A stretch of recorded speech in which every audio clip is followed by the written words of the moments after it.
Hello दोस्तों, कैसे हो। मैं काफ़ी ठीक हूँ। तो मैं आपसे अपना एक्सपीरियंस शेयर कर रही हूँ कि ऑपरेशन करने के बाद जब हम घर लौटे या उसके बाद जो हमारे वेल विशर होते हैं उनकी क्या राय थी या क्या उन्होंने सलाह दी।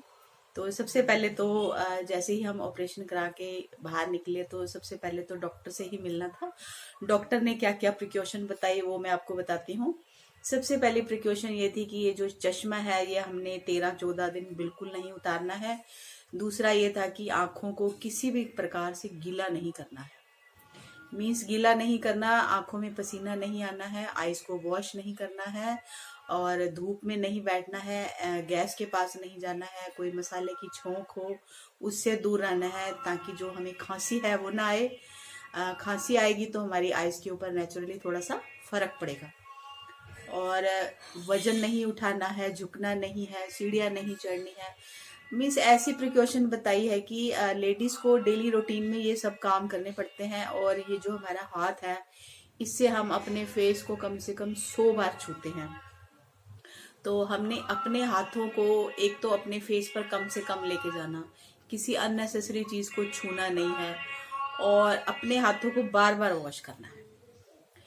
क्योंकि हमारे हाथ अगर हमारे फेस पे लगेंगे, हमारी आईज के पास भी जाएंगे तो ये काम नहीं होना। मेन ये था। दूसरा ये था कि अपने आप को जो है हमने एक ऐसे कमरे में रखना है जहां डायरेक्ट जो है लाइट आपकी आईज के ऊपर ना पड़े। उसके बाद डॉक्टर ने हमें दी ये आई ड्रॉप्स। तो ये 3 तरह की आई ड्रॉप्स है जिसको हमने 4-4 बार डालना था। तो टाइम फिक्स करना था कि 4 घंटे के गैप में हमने दवाई डालनी है। तो मान लो मैंने ये फर्स्ट नंबर पे डाली है तो उसके 5 मिनट के बाद मैंने दूसरी ड्रॉप्स डालनी है, फिर 5 मिनट के बाद तीसरी ड्रॉप्स। तो मैंने अपना टाइम फिक्स कर लिया, सुबह 9 बजे, उसके बाद 1 बजे, उसके बाद शाम को 5 बजे, फिर रात को 9 बजे। तो 4-4 घंटे के गैप में मैंने जो है ये ड्रॉप्स डाली। तो 3 दिन तक मैंने अपनी डॉटर इन लॉ की हेल्प ली कि मेरी आईज में ड्रॉप डालो, क्योंकि तब तक ये चीज हमारी सुन की तरह ही थी, मुझे फील नहीं होता था। तो उन्होंने 3 दिन तक डाली और उसके बाद ये ड्रॉप्स मैंने अपने आप डालनी शुरू कर दी। इसके अलावा उन्होंने मुझे दी 5 दिन की एंटीबायोटिक, डॉक्टर साहब ने, और 2.5 दिन की दी हमें दर्द की दवाई। और उसके अलावा उन्होंने कहा कि आपने 1 वीक के बाद जो है चेक कराना है और कल आके ये पट्टी खुलवानी है। अब सबसे पहला एक्सपीरियंस मैं आपसे क्या शेयर करती हूँ कि नेक्स्ट डे जब मैं डॉक्टर के पास गई और मैंने अपनी आईज का ये जो उन्होंने पट्टी लगाई थी जब वो खोला तो मैं खुशी के मारे चिल्ला उठी। क्योंकि काफी टाइम से मैं अपनी विजन को ऐसा महसूस कर रही थी जैसे मटमैला सा एक दीवा जल रहा होता है, पीला। आपको याद होगा आज से 40-50 साल पहले घर में दीवे की रोशनी में काम होता था। तो वैसे ही मटमैले दीवे में जैसे हमें दिखाई देता है मुझे वैसा ही दिखाई देता था। तो एकदम से मैं खुशी के मारे चिल्ला उठी कि मुझे बहुत अच्छा दिखाई दे रहा है। तो जो स्टाफ नर्स थी उसने कहा, आंटी चिल्लाइए मत, खुशी के मारे भी आंसू नहीं आने चाहिए। तो मुझे अंदर से इतनी खुशी महसूस हुई कि काफी लंबे टाइम के बाद जो है मैं एक क्लियर विजन के साथ जो है इस दुनिया को देख रही हूँ। तो प्रिकॉशन जो उन्होंने बताई वो तो हमने फॉलो करनी ही करनी थी। क्योंकि डॉक्टर की एक बात जो है मेरे दिमाग में बैठ गई, आंखें तो आपकी ही हैं, बस इतना ध्यान रखना है कि आंखें तो हमारी ही हैं और हमने ही इसका ध्यान रखना है, कोई दूसरा हमारी आइज का ध्यान करने नहीं आएगा। तो जो जो डॉक्टर ने इंस्ट्रक्शन मुझे दी वो मैंने फॉलो की।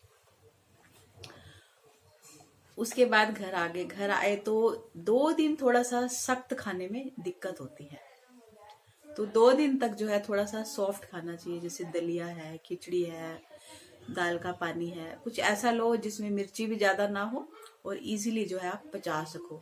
क्योंकि हमने बैठे रहना है, कोई वर्कलोड है नहीं, कोई चहलकदमी है नहीं, कोई घूमना फिरना है नहीं, जस्ट खाओ पियो रेस्ट करो बैठे रहो।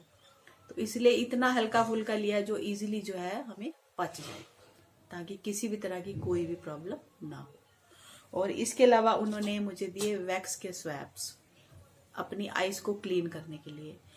बड़ा सोचती रही कि टिश्यू पेपर से कर सकते हैं, टॉवल से कर सकते हैं, हैंकी से कर सकते हैं, इन्होंने स्वैप्स क्यों दिए। तो हर चीज को देने का डॉक्टर का एक रीजन होता है। जो वैक्स स्वैब थे, मीन्स हमारी आईज के ऊपर कुछ भी स्किन के ऊपर इम्प्योरिटीज होगी, वो वैक्स स्वैब जो है वो कैच कर लेते हैं। लेकिन अगर हम किसी दूसरे कपड़े से या कॉटन के कपड़े से आइस को, मान लो मैं इसी से ही ऐसे साफ करती हूँ, तो इसके अंदर छोटे छोटे कुछ भी कर लो पार्टिकल्स होते हैं जो हमारी आइज को या स्किन को क्लीन करने के लिए उसके ऊपर चिपक जाते हैं। तो डॉक्टर द्वारा दी गई इंस्ट्रक्शन को कभी भी आप भूलो नहीं। जो भी वो मेडिसिन दे रहे हैं, चाहे खाने की हो, चाहे आइज में डालने की हो, या क्लीनिंग के लिए कुछ भी दे रहे हैं, तो उसी को ही आपने करना है। छोटी छोटी बचत करने से क्या है कि हमने जो इतना पैसा लगाया है वो भी हमारा जाया जाता है। तो आज का वीडियो मैं यहीं समाप्त करती हूँ, क्योंकि मुझे थोड़ी सी थकावट सी महसूस हो रही है। तो अब इसके बाद क्या होता है, जब हम 2 दिन 3 दिन तक बाहर नहीं निकलते हैं घर से, या किसी को नजर नहीं आते हैं, या अपने पार्लर में हम क्लाइंट्स को नजर नहीं आते हैं, तो वैसे तो मैंने अपने पार्लर के जो ग्रुप है उसमें डाल दिया था कि रेस्ट टाइम थोड़े समय बाद मिलेंगे, तब तक आप प्लीज कोऑपरेट करें। लेकिन जो फोन कॉल्स हैं वो तो आती हैं। 3 दिन तक मैंने जो है अपना मोबाइल बिल्कुल स्विच ऑफ रखा, किसी के साथ कोई कांटेक्ट नहीं किया। और चौथे दिन जो है मैंने अपने फोन को ऑन किया थोड़े टाइम के लिए। अब फोन जो है मैं सिर्फ 2-3 मेरे क्लाइंट्स कह लो, फ्रेंड्स कह लो, उनको कहा कि मैं ना आपके साथ वॉइस मैसेज छोड़ूंगी। हो सकता है कि उस टाइम मैं आपके साथ बात करने की हालत में ना हूं, तो इसलिए मैं आपको वॉइस मैसेज कर दूंगी, बदले में आप भी वॉइस मैसेज कर देना, ताकि हमारा जो बातों का सिलसिला है वो भी जारी रहे और किसी तरह की कोई तकलीफ भी ना हो। तो शुरुआत जहां से की थी टॉपिक की, उसका डिस्कशन थोड़ा मैंने कम किया है, वीडियो लंबी हो जाती। तो अगली वीडियो में ही मैं बताऊंगी कि लोग कैसे कैसे इंस्ट्रक्शन देते हैं। To be continue.